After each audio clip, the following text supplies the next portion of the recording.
Destination Mark. This is how a first-person game should be done. Hey guys, how's it going? Marcelo here, and welcome to yet another unexpected film reviews, this time on Hardcore Henry. A little bit of backstory: August 4th was actually my mom's birthday, and we bought her Hardcore Henry because she had been wanting to watch it for some time now, and we never saw it in theaters, and I've been wanting to see it too. So we got it for her on Blu-ray, we watched it.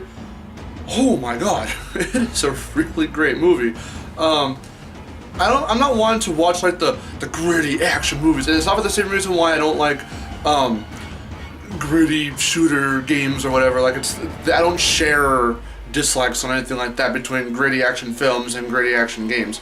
I just never really got attached to gritty action movies. I haven't watched a whole lot of them, to be honest, and that's just due to preference.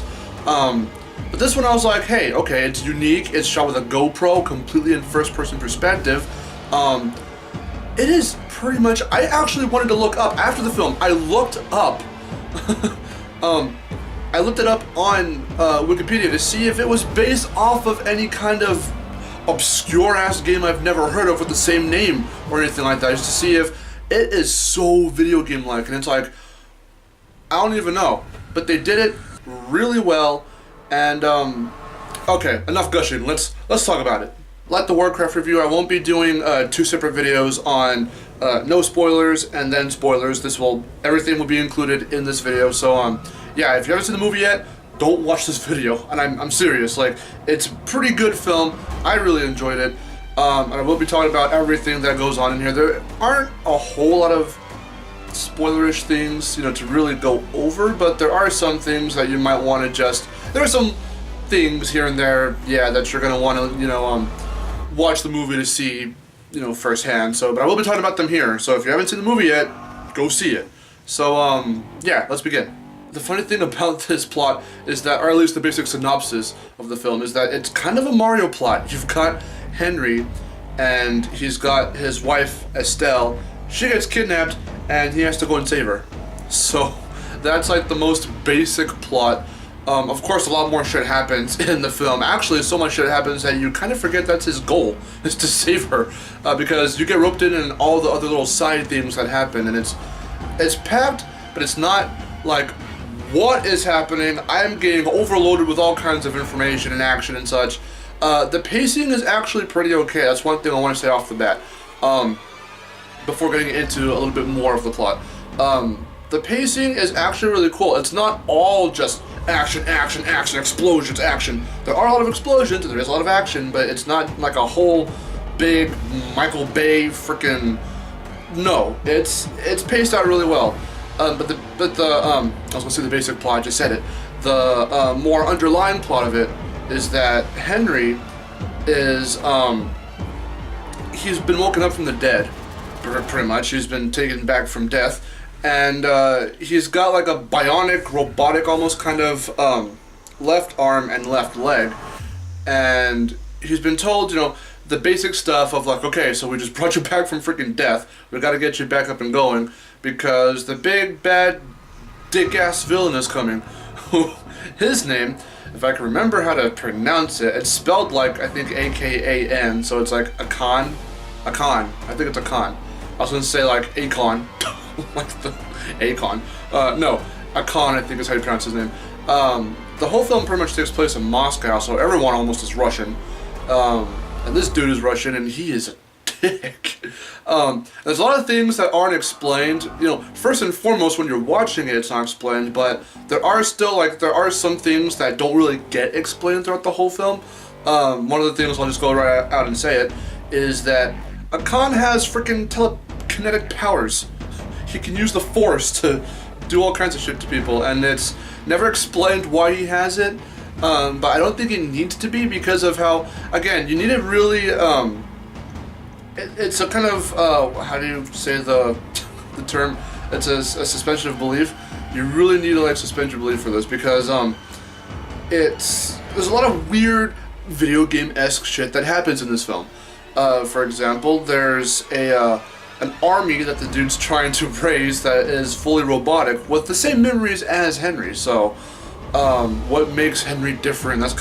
That's not a huge thing about it, but it's kind of a question that's sort of raised near the end of the film, kind of. I mean, that's what I get from it.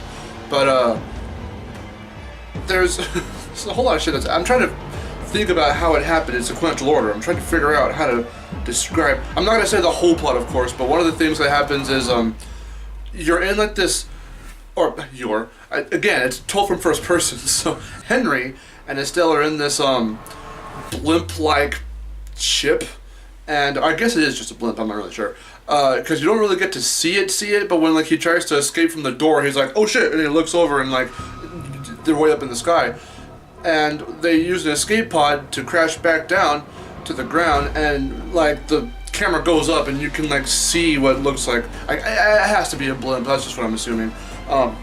You only see it for like a short period of time because they're falling so fast down that when they look up, it just gets smaller and smaller and smaller. So I think it's a blimp. But anyway, after that, you got like some army dudes that come up and they're like, "Yeah, no, fuck you," and then they just start beating them up, and then like they really try to do the thing of like. They try to do the thing of, oh, she didn't exactly land the correct way. I mean, Henry did, but Estelle didn't, so she's dead. No. They fake you out right. Like, that's the beginning still of the film after they escape. That's like within the first, like, maybe 10 to 15 minutes that happens. So you think, oh shit, she's dead. No. She lives. She has to be kidnapped. That's the plot of this movie. So, yeah, so that happens. So I'm not going to go too far off onto the plot. Basically, there's another character who gets introduced later, whose name is Jimmy. And I'm forgetting that. I don't know how to pronounce the dude's name. It's right here, but he's from District 9 and a bunch of other films. He's like the most likable character in the entire fucking movie. He is great. He's hilarious. And there's a lot more to him than meets the eye, and you'll see that when you watch the film. I'm not going to really say it too much here. I know I'm going to give out some spoilers, but I'm not going to give out all of them. So, some mystique for you guys there. Yeah, but he's a really, really likable character, and so that's basically the plot. But what more is there to really talk about? It's a really crazy film. It was made on a freaking $2 million budget, and then they made that back like day one, and then some later. But the weird thing is that I keep hearing mixed reviews of this film, and I'm like, mixed reviews from people who are gamers and just from other people who aren't gamers. One of the critiques I can say off the bat, and it's small. Funny enough, it's really small. Of course, it's a GoPro, it's first person, there's gonna be shaky cam. No shit. But maybe there's a little too much shaky cam? When he's, Jeremy John said it best, when Henry's whipping his head to look at the guy here and hit him, and then looking over here, it gets a little like don't throw up. So keep it in, it's good. I didn't get that feeling. Actually, neither did my mom, whom we all watched it as a family. So it was my mom, my brother, my grandma, me. We none of us got sick watching it, but it was a little hard to follow some bits of the action because of that, because the head turning, the fast whipping head turning, and the tumbling when he falls and stuff like that. But for the most part, you'll get the gist of what's going on from the perspective, whole thing of it. You'll get everything of what's happening. You'll get what's going on. You won't be lost at any point unless you like leave to go to the bathroom, bathroom break, and then come back and you're like, what the hell's going on now?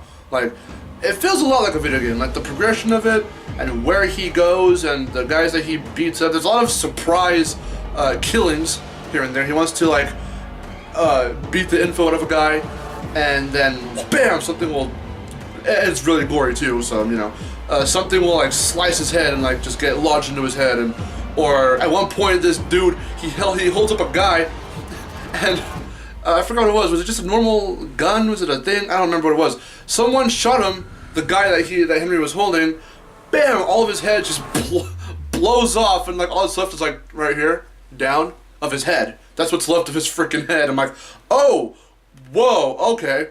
And I've told you before, talking about Mortal Kombat X, that I'm not too big on gore and that kind of level of violence, but somehow, there's no bias in this whatsoever, I swear. Somehow Mortal Kombat makes it not too enjoyable for me, but in Hardcore Henry, I was like, oh shit, holy crap, and like, that was awesome, or I don't know what it was, but Hardcore Henry did it in a way where it's like, I think it was because you know you're going to expect it in Mortal Kombat, but for this film, I had no idea what was gonna happen and what way they would die. I didn't know it was that gory. I didn't see all of the trailers for this film prior to seeing the film itself, so I was like, okay, it is gory, but how gory is it, and how far are they going to take the gore factor? And they don't take it too terribly far, I guess. I mean, I'm thinking of a lot of scenes where they take it kind of far, but I don't know, something about it was enjoyable. I think it was the unexpectedness of it. It was like, oh shit, that just happened, oh my god, and my mom was there like, oh geez, like, it surprised us, and that kind of factor of it was like, alright, like, how they executed it was actually really well done. And geez, I was talking about how this is very much like a video game movie. There were like, I pointed out Call of Duty, I pointed out Mirror's Edge, I pointed out like a lot of the grittier first-person games, and I was like, alright, like elements of that were kind of seen in this. Like at one point, the reason why I say Mirror's Edge is because Henry parkours at one point, and it's like, that's Mirror's Edge. And then like, there's one part, which Jeremy Johns also referenced, where Jimmy's in an elevator, and Henry's been ordered to keep him safe from that elevator as he has to go down the different levels from this building and take out all the dudes who are trying to hurt Jimmy. And I'm like, that's a video game. That's totally a video game-esque thing to have happen, you know. And I don't know, there's just a lot of video game-esque elements in this. And like I said before, all I could really think about while I was trying to, you know, focus on the film was this based off of? Like a particular video game? Is Hardcore Henry an actual game? As it turns out, no, but it might as well be, because Jesus, it is very, very... What I also like is the, I'm sorry I'm bouncing around a whole lot, but this is the only way I know how to do this. I can't structure this film's review, because I just can't. There's a whole lot to talk about. One of the things I wanted to mention is how the story is integrated. So there's a lot of action, I've already said that. Like a game, you got your action, you got your story, and what can be hit and miss a lot of the time is how they're both integrated into each other. Hardcore Henry, for a film, does it really well, because again, the pacing.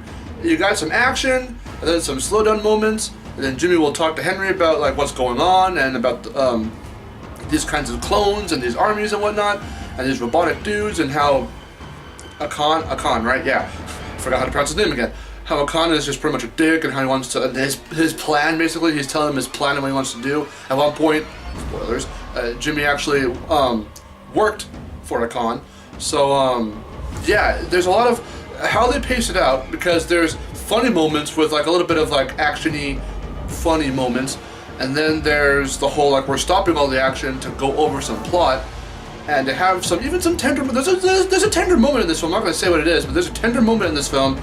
And they stopped all the action to have this one scene, and this is one of the very few like emotional scenes here, but they did it really well, and I was like, okay, alright, and you learn plot, and they did it really well.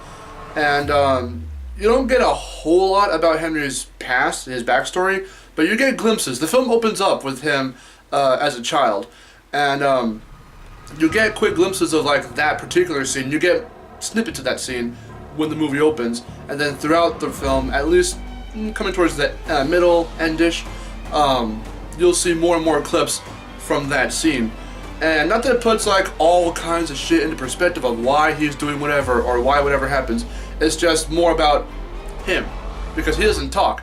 They, at the very beginning of the film, they want to give him a voice, and they start messing with him and putting all these like Elvis, Louis Armstrong, and all these other like voice filters, Darth Vader to him, but he never talks. He never once talks, and I feel that that's good for his character, though. I think that it's good for his character, though, because it's supposed to mimic the way first-person games do it, where there's not a whole lot of backstory.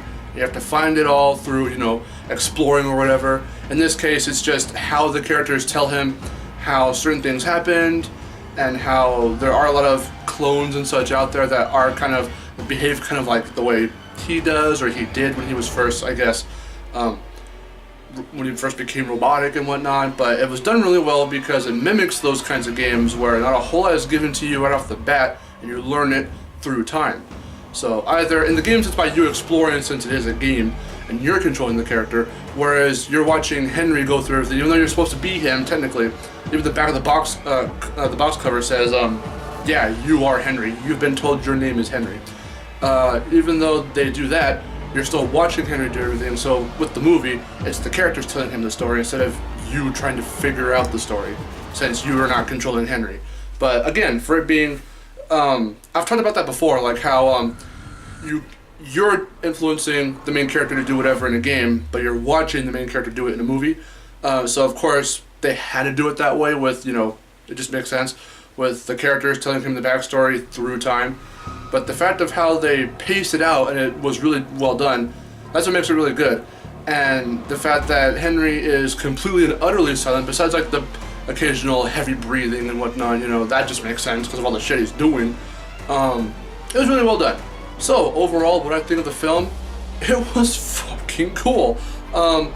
People keep saying stuff about like a sequel and whatnot, and I've told you before, and I want to say it was the Wreck-It Ralph 2 info video that I made that one time. I think I said there about the 3 things about how a movie should, like in my personal opinion, if a movie should get a sequel or not.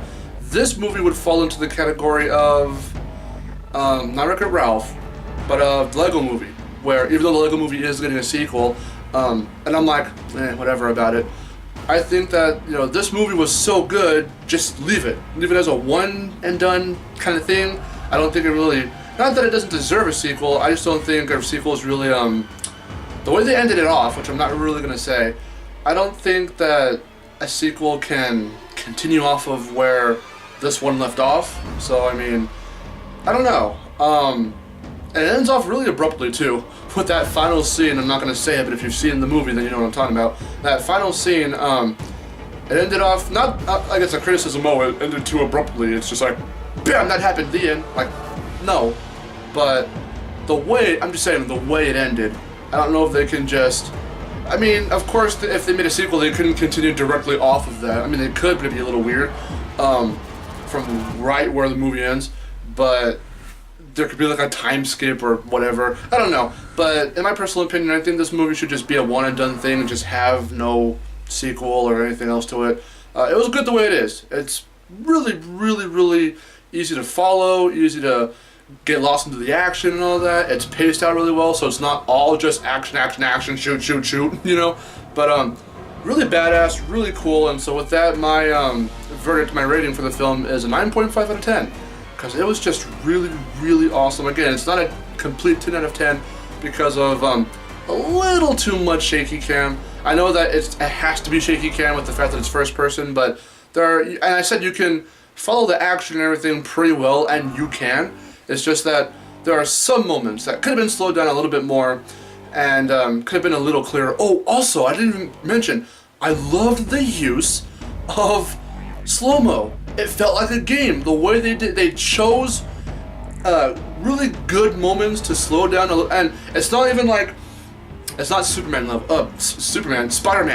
levels of slow-mo. Like Amazing Spider-Man. A lot of people like Amazing Spider-Man 2. I didn't. And one thing that I didn't like from Amazing Spider-Man 2, for an example, is the constant use of slow-mo. And it was unnecessary. It was an unnecessary use of slow-mo for a lot of those slow-mo moments. And it was just, it went on and it felt like it dragged on. I know we have to watch the rail being electrocuted and then go back to Spidey and be like, oh shit, I need to save the people before they touch the rail. And then you see Electro and he's like, wah ha ha ha. And you see all the electrical shit going off on. What? No! Why? It's too much. Like, that moment should have ended like 30 seconds ago. But okay, I'm over exaggerating with that, but the way Hardcore Henry did their slow-mo, I felt that it was really clever, really cool. They didn't go for like 10-15 seconds of slow-mo. It was really well paced within those moments, instead of just talking about the whole structure of the film being paced. Those slow-mo moments were paced out really well. It felt like a video game. Again, this entire movie felt like a video game. It was really well done. Everything was just pretty much well done, except for overextensive use of the shaky cam. In certain little moments, I kind of wish that we could see those certain little bits just a little clearer. That's kind of it. I don't really have I don't have much more to say. It was really good. Go see it. See it right now. Buy it.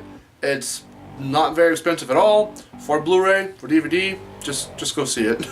If I, someone who doesn't care a whole lot for first-person shooters and gritty action stuff, can say this movie was really well done, and I completely 100% mean that, I'm not being prompted by something off screen or anything like that, like I'm serious. It's a really good freaking film. I think you'll enjoy it. Critically, again, it was like a mixed bag, which I found very, very surprising, because I thought it was really well done. But yeah, go see it. I'm gonna stop rambling. If you already have seen it, what do you think about it? Let me know down below. Try to avoid, well, I was gonna say try to avoid spoilers, but I did give out some spoilers here and there. Don't stop me now. That moment was fucking badass. That was a really cool moment. Yeah, I'm Marcelo. I'll see you guys later. Take care.